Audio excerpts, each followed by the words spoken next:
Hello दोस्तों, study with अनु में मैं अनु आपका स्वागत करती हूँ। और आज हम मध्यकालीन प्रमुख लेखक और पुस्तकें पढ़ने वाले हैं। तो आज हम आगे का पार्ट करने वाले हैं। और आपको पता है ये आदित्य रंजन सर की बुक है यूपी ट्रिपल एससी पैट की, जिसको मैं आपको ये करा रही हूँ। तो चलिए आगे बढ़ते हैं इसमें। और स्टार्ट करने से पहले अगर आप मेरे चैनल यानी स्टडी विद अनु में नए हैं तो स्टडी विद अनु को सब्सक्राइब करना और बेल आइकन को प्रेस करना बिल्कुल ना भूलें, ताकि मेरे द्वारा कराए जा रहे सभी सब्जेक्ट की नोटिफिकेशन आपको मिलती रहे। तो चलिए टाइम वेस्ट नहीं करते, फटाफट से करते, क्योंकि हम सिर्फ 15 मिनट का ही वीडियो करते हैं ये, ताकि ज़्यादा वीडियो बड़ा ना हो और बोरिंग ना हो और हम अच्छे से पढ़ भी सकें। तो आगे हम पढ़ने वाले हैं मध्यकालीन प्रमुख लेखक एवं पुस्तकें। ठीक है, तो यहाँ पर देखने हैं हम अलबरूनी। देखो लेखक लिखा हुआ है अलबरूनी। तो अलबरूनी की जो प्रमुख पुस्तक है ये एग्ज़ाम में बहुत बार पूछी जाती है। और इस बुक का यही बेस्ट पार्ट है कि इसमें वही चीज़ें दी हैं जो ज़्यादा से ज़्यादा एग्ज़ाम में आती हैं। ठीक है, तो अलबरूनी की पुस्तक का नाम है किताबुल हिंद। ठीक है, अमीर खुसरो के द्वारा लिखी गई है तारीख़ अलाई, खज़ाइन उल फतूह और तुगलकनामा। ठीक है, अमीर खुसरो की तुगलकनामा ये भी बहुत पूछी जाती है। ज़ियादुद्दीन बरनीन ने लिखी है तारीख़ फ़िरोज़ शाही। फ़िरोज़ शाह तुगलक की पुस्तक का नाम है फुतुहात फ़िरोज़ शाही। ठीक है, और इब्न बतूता की पुस्तक का नाम है रहेला और मलिक मोहम्मद जायसी की पुस्तक का नाम है पद्मावत। ठीक है, तो इसमें देखो यहाँ पे कंफ्यूजन है ज़ियाउद्दीन बरनी और फ़िरोज़ शाह तुगलक में। तो यहाँ पर अगर आप फ़िरोज़ शाही आप देखोगे तो इसमें भी फ़िरोज़ शाही है, इसमें भी फ़िरोज़ शाही। तो फ़िरोज़ शाह तुगलक की फुतुहात फ़िरोज़ शाही यानी कि फ़ा से स्टार्ट है और फ़िरोज़ शाही पे ख़त्म है, ऐसे करके याद कर लो। और ज़ियाउद्दीन बरनी की जो है वो ता से स्टार्ट है और फ़िरोज़ शाही पे ख़त्म है। तो यहाँ पे ये चीज़ याद कर लो। तो फ़िरोज़ शाह तुगलक में आपको प्रॉब्लम, आप हमेशा याद रखिए कि फ़िरोज़ शाही का मतलब ये नहीं हुआ कि फ़िरोज़ शाह तुगलक की बुक है ये। तो यहाँ पे पता चला फ़िरोज़ शाह तुगलक की जो किताब है वो फ़ा से शुरू होती है और फ़िरोज़ शाही पे ख़त्म होती है। ठीक है, ये ऐसे करके ट्रिक से याद कर लो। अब मुझे और कोई ट्रिक समझ नहीं आ रही है। चलिए आगे बढ़ते हैं। तो आज हम शुरू करने वाले थे मुग़ल साम्राज्य। ठीक है, तो फटाफट से करते हैं, जल्दी जल्दी फास्ट करेंगे तभी हम कवर अप कर पाएंगे। उसके बाद हमारा PYQ भी शुरू हो जाएगा तो जल्दी कंप्लीट होने के बाद। तो ज़ाहिरुद्दीन मोहम्मद बाबर जो है 1526 से 1530 तक इसने शासन किया है। भारत में मुग़ल साम्राज्य का संस्थापक कौन था? तो भाई संस्थापक बाबर था। और बाबर का जो जन्म है वो 14 फरवरी 1483 को फरगना में हुआ था। बाबर के पिता का नाम उमर शेख मिर्ज़ा और माता का नाम कुतुलुग निगार बेगम था। बाबर को भारत पर आक्रमण करने का निमंत्रण पंजाब के शासक दौलत खान लोधी और मेवाड़ के शासक राणा सांगा ने दिया था। ठीक है, अब बाबर के द्वारा भारत में लड़े गए कुछ महत्वपूर्ण युद्ध हैं जो कि हमारे मिलान में भी आते हैं और वैसे भी पूछ लेते हैं वन वाले ऑप्शन में, मतलब ठीक है, वन वाले ऑप्शन में कह रही हूँ, मतलब PYQ फॉर्म में भी पूछ लेते हैं। ठीक है, तो ये याद रखने हैं। तो बाबर ने 4 युद्ध लड़े हैं। पहला युद्ध लड़ा 1526 में, पानीपत का पहला युद्ध। प्रथम युद्ध 1526 में बाबर और इब्राहिम लोदी के बीच में लड़ा गया, जिसमें बाबर जो है विजयी होता है। ठीक है, तो बाबर और इब्राहिम लोदी के बीच लड़ा गया। दूसरा युद्ध बाबर ने लड़ा था 1527 में, ठीक 1 साल के बाद, पानीपत के किसके साथ? राणा सांगा के साथ, और जिसमें बाबर विजयी होता है। फिर उसके बाद चंदेरी का युद्ध लड़ा इसने 1 साल बाद 1528 में मेदनी राय के साथ में, जिसमें बाबर ही विजय होता है। और फिर उसके बाद इसने घाघरा का युद्ध लड़ा 1 साल बाद 1529 में महमूद लोदी के साथ, जिसमें बाबर विजयी होता है। तो पानीपत का प्रथम युद्ध 1526 में लड़ा गया बाबर और इब्राहिम लोदी के बीच में। खानवा का युद्ध 1527 में लड़ा गया बाबर और राणा सांगा के बीच में। चंदेरी का युद्ध लड़ा गया 1529 में बाबर और मेदनी राय के बीच में। और घाघरा का युद्ध लड़ा गया 1529 में बाबर और महमूद लोदी के बीच में। ठीक है, और इन सब में बाबर ही विजेता होता है। 29 दिसंबर 1530 को बाबर की मृत्यु हो गई और बाबर का मकबरा काबुल में स्थित है। ठीक है, ये चीज़ याद रखनी है। उसके बाद 1530 से 1556 तक नसरुद्दीन मोहम्मद हुमायूं जो है वो गद्दी पर बैठे, जो कि बाबर का पुत्र था। हुमायूं का जन्म 1508 में काबुल में हुआ था। 1540 में बिलग्राम कन्नौज के युद्ध में हुमायूं शेर खां से पराजित हुआ। शेर खां मतलब शेरशाह से। हुमायूं ने दीना पनाह नामक भवन का निर्माण कराया था। और 1556 में हुमायूं की मृत्यु दीना पनाह भवन के पुस्तकालय की सीढ़ियों से गिरकर हुई। और हुमायूं का मकबरा जो है वो दिल्ली में स्थित है। ठीक है, अब यहाँ पे शेरशाह सूरी को भी देख लेते हैं। ठीक है, शेरशाह सूरी का शासनकाल 1540 से 1545 तक रहा।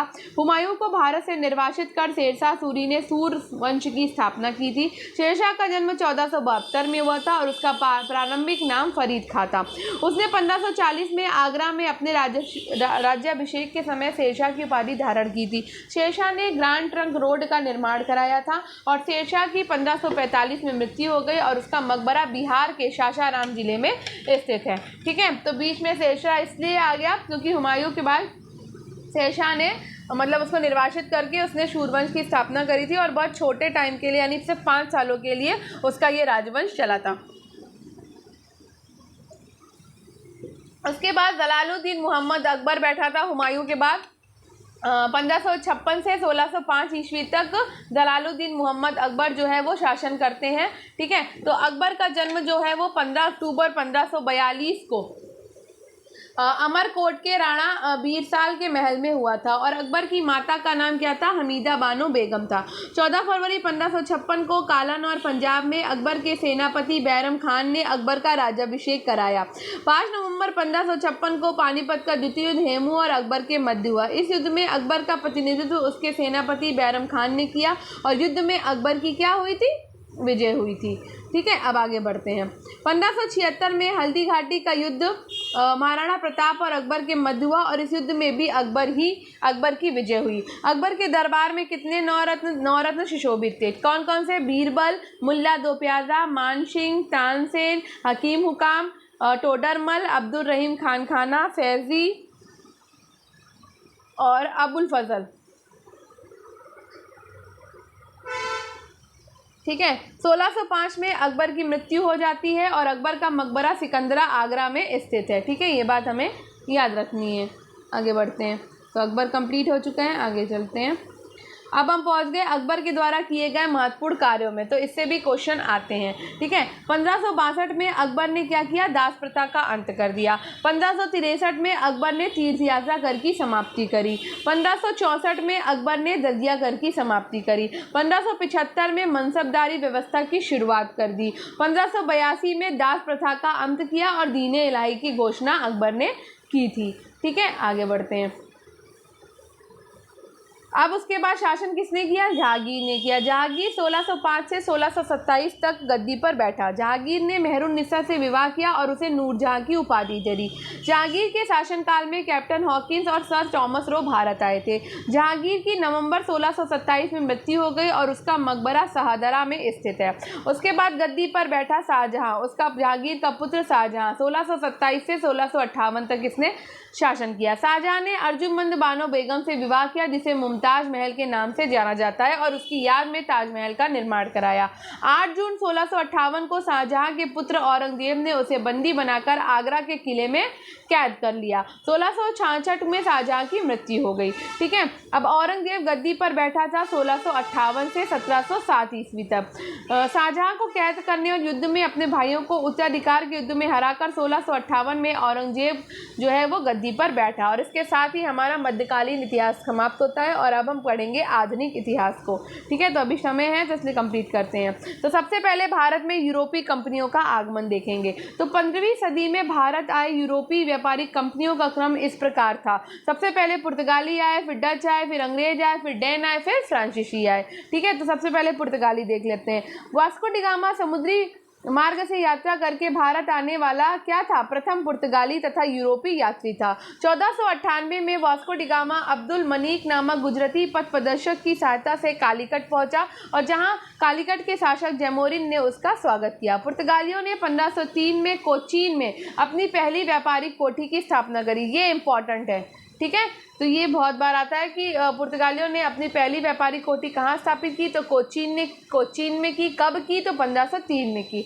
अब बात करते हैं 1505 में फ्रांसिस्को डी अल्मीड़ा भारत के प्रथम पुर्तगाली वायसराय बनकर आया था। फ्रांसिस्को डी अल्मीडा जो है वो भारत में प्रथम पुर्तगाली और वायसराय बनकर भारत आया। उसने भारत में ब्लू वाटर पॉलिसी यानी कि शांत जल नीति का अपनाया था। ये इंपॉर्टेंट है। पुर्तगालियों ने सर्वप्रथम गोवा में प्रिंटिंग प्रेस की स्थापना करी। ठीक है, तो इसमें इंपॉर्टेंट ही दिया हुआ है। उसके बाद कौन आया? उसके बाद भाई डच आए। 1605 में डचों ने अपना पहला कारखाना मछलीपट्टनम यानी कि मसूलीपट्टनम में खोला था। 1759 में बेदरा के युद्ध में अंग्रेजों ने डचों का भारत में अंतिम रूप से पतन कर दिया। ठीक है, अब उसके बाद अंग्रेज आ गए भाई। जब डचों का पतन हो गया तो अंग्रेज आए। 1608 में ब्रिटेन के सम्राट जेम्स प्रथम ने कैप्टन हॉकिंस को मुगल सम्राट के दरबार में भेजा था। किसके दरबार में? तो जहांगीर की बात हो रही है ना। अभी हमने पढ़ा कि जहांगीर के दरबार में कैप्टन हॉकिंस और सर टॉमस रो आए थे। ठीक है, सर्वप्रथम 1611 में अंग्रेजों ने मछलीपट्टनम में व्यापारिक कोठी की स्थापना करी थी। 1615 में सम्राट जेम्स प्रथम ने सर टॉमस रो को अपना राजदूत बनाकर जहांगीर के दरबार में भेजा था। ठीक है, आगे बढ़ते हैं। उसके बाद अंग्रेजों ने 1651 में बंगाल के शासक शाह सूजा की अनुमति से हुगली में प्रथम कोठी की स्थापना करी। 1661 में इंग्लैंड के सम्राट चार्ल्स सेकंड का विवाह पुर्तगाल की राजकुमारी कैथरीन से होने पर चार्ल्स को बम्बई क्या है? दहेज के रूप में प्राप्त हो गया। अब उसके बाद आते हैं डेनमार्क की ईस्ट इंडिया कंपनी की स्थापना 1616 में हुई थी।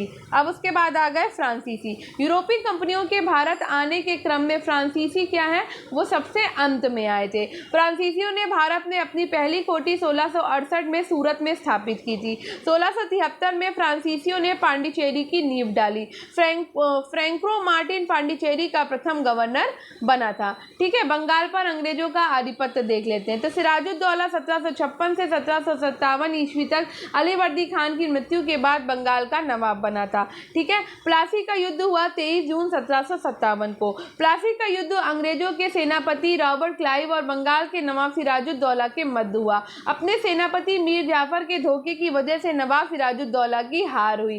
ठीक है, युद्ध के पश्चात ईस्ट इंडिया कंपनी के सहयोग से मीर जाफर बंगाल का नवाब बना।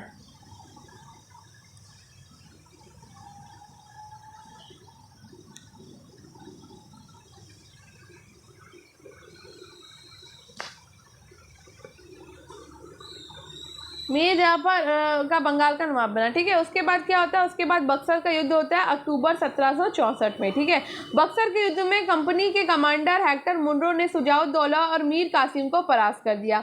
इस युद्ध ने ब्रिटिश ईस्ट इंडिया कंपनी को बंगाल, बिहार और उड़ीसा में राजनीतिक और सैन्य प्रभुत्व स्थापित करने में सहायता प्रदान करी है। ठीक है, अब हम आ जाते हैं 1857 की क्रांति में। ठीक है, 1857 की क्रांति के समय भारत के गवर्नर जनरल कौन था? कैनिंग था तथा ब्रिटिश प्रधानमंत्री लॉर्ड पॉम्पटन थे। दिसंबर 1856 में भारत सरकार ने पुरानी बंदूक ब्राउन बैस के स्थान पर एनफील्ड राइफल्स का प्रयोग करने का निश्चय किया। नई राइफल्स के प्रयोग को लेकर सैनिकों ने विद्रोह कर दिया। ठीक है, विद्रोह शुरू कब हुआ? तो 29 मार्च 1857 को बैरकपुर के 34वीं इन्फेंट्री रेजिमेंट के सैनिक मंगल पांडे ने चर्बी लगे कारतूस के प्रयोग का विरोध किया और विद्रोह कर दिया। मंगल पांडे ने सैन्य अधिकारी लेफ्टिनेंट बाग और सार्जेंट मेजर ह्यूसन को गोली मार दी। मंगल पांडे को गिरफ्तार कर लिया गया और 8 अप्रैल 1857 को फांसी दे दी गई। 10 मई 1857 को मेरठ छावनी में तैनात भारतीय सेना ने चर्बी युक्त कारतूस के प्रयोग से इनकार कर विद्रोह प्रारंभ कर दिया। मुख्य सामाजिक सुधार आंदोलन। तो आत्मी सभा का संगठन 1814 में बंगाल में किया गया था राजा राममोहन राय के द्वारा। ब्रह्म समाज की स्थापना 1828 में बंगाल में हुई थी राजा राममोहन राय के द्वारा। यंग मंग आंदोलन की स्थापना 1831 में बंगाल में हुई थी हेनरी विवियन डिराजियो के द्वारा। आदि ब्रह्म समाज की स्थापना 1866 में कलकत्ता में देवेंद्र नाथ टैगोर के द्वारा हुई थी। ठीक है, और प्रार्थना समाज की स्थापना 1867 में महाराष्ट्र में आत्माराम पांडुरंग गोविंद रानाडे के शासनकाल में हुई थी। पूना साधनी सभा की स्थापना 1867 में पूना में गोविंद रानाडे ने की थी। सत्यशोधक समाज की स्थापना 1873 में महाराष्ट्र में ज्योतिबा फूले ने की थी। आर्य समाज की स्थापना 1875 में बम्बई में स्वामी दयानंद सरस्वती ने की थी। ठीक है, और दीनबंधु सार्वजनिक सभा की स्थापना 1884 में महाराष्ट्र में ज्योतिबा फूले ने की थी। ठीक है, अब आगे बढ़ते हैं। अब 1857 के विद्रोह का केंद्र और विस्तार को देख लेते हैं। ये बीच में कैसे आ गया, चलो कोई बात नहीं। ठीक है। 1857 के विद्रोह का केंद्र और विस्तार।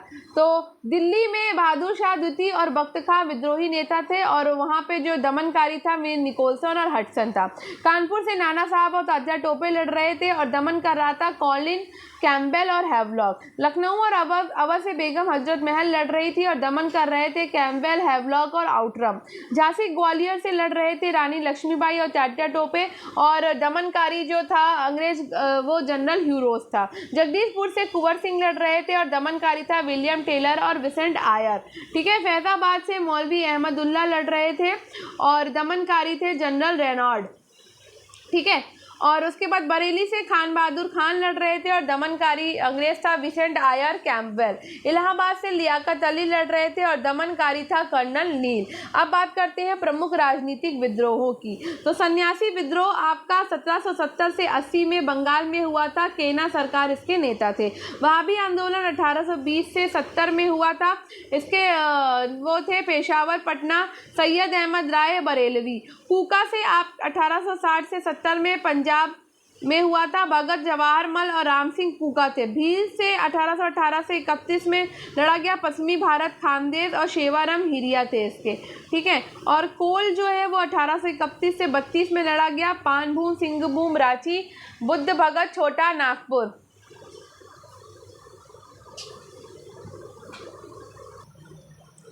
कोल विद्रोह हुआ है आपका 1831 से 32 में मानभूम और सिंहभूम रांची और बुद्ध भगत छोटा नागपुर के थे। ठीक है। संथाल आपका 1856 में लड़ा गया, मतलब आंदोलन हुआ राजमहल संथाल परगना में और सिद्धू कान्हू इसके नेतृत्व करता थे। ठीक है। मुंडा विद्रोह आपका 1893 से 1900 में हुआ, छोटा नागपुर में हुआ, बिरसा मुंडा के नेतृत्व में। ताना भगत विद्रोह आपका 1914 से 30 में हुआ, छोटा नागपुर में हुआ, जतरा भगत और बलराम भगत के नेतृत्व में। कुकी आंदोलन 1917 से 1919 में हुआ, त्रिपुरा और मणिपुर में हुआ। मोपला विद्रोह 1921 से 22 में हुआ, केरल में हुआ और सैयद अली और सैयद फजल के नेतृत्व में हुआ। नागा विद्रोह आपका 1930 से 1937 में हुआ, नागालैंड में हुआ। रोंगमेई, जोदानांग, रानी और गोंडी न्यूल के नेतृत्व में हुआ। ठीक है। तो यहाँ पर हमारा ये जो है ना हमारा ये फिनिश होता है और कल अब हम करेंगे अभ्यास प्रश्न या पीवाईक्यू। ठीक है। तो हमने अपना पूरा आधुनिक भारत भी कंप्लीट कर लिया है, तो कल हम पीवाईक्यू में पहुंच जाएंगे। तो आज वीडियो थोड़ा सा बड़ा हो गया है, तो आई होप आपको आज का वीडियो पसंद आया होगा। तो अगर पसंद आया हो तो वीडियो को लाइक करिए, शेयर करिए और स्टडी विद अनु को सब्सक्राइब करिए, स्टडी विद अनु को शेयर करिए, स्टडी विद अनु को सपोर्ट करिए। Thank you. आपके लिए थोड़ा भी यूज़फुल रहा हो तो दूसरों के साथ शेयर ज़रूर करिए, बेल आइकन को प्रेस करिए, सब्सक्राइब करिए और पढ़ाई करते रहिए। धन्यवाद। आगे की सीरीज़ में कल हम पीवाईक्यू कंप्लीट करेंगे और उसके बाद आगे बढ़ेंगे। ठीक है। चलिए, और जैसे ही पीवाईक्यू हमारे फिनिश होंगे आप देख सकते हो हमारा पीवाईक्यू है। आप पीवाईक्यू देखते हैं, एक दिन में होता है कि 2 दिन में। उसके बाद हम भारतीय राष्ट्रीय आंदोलन में पहुंच जाएंगे। फिर हम यहाँ से हम अपना इंडियन नेशनल मूवमेंट का यानी कि अपना चैप्टर नंबर 2 पे आ जाएंगे। ठीक है। तो चलिए, धन्यवाद।